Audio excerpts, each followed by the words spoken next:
Hello po, ililipat po natin itong aking mulberry cutting dito sa bote na ng tubig na, bote ng tubig.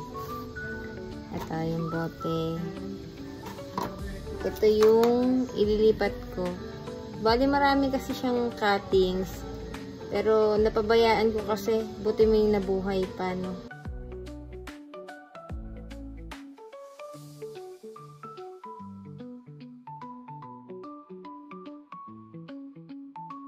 Okay, yan na yung transplant natin dito sa Wilkins. So, ayan siya. Bale, ito 3 months na ito. And ipapakita ko kung ano yung tsura nung mga mas nauna pa sa kanya, no? Mas nauna. Kasabayan niya. Pero nailipat ko kagad sa Wilkins. Ito sila. Ayan ang lalaki.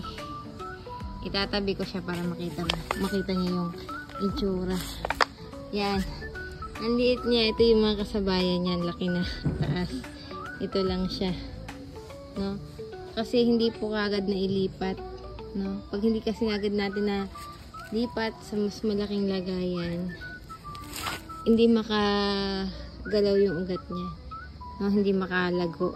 So, ayan. Nalipat na natin ang ating mulberry. Mga kasamahan niya. Dami na rin bunga. Wait. Yan.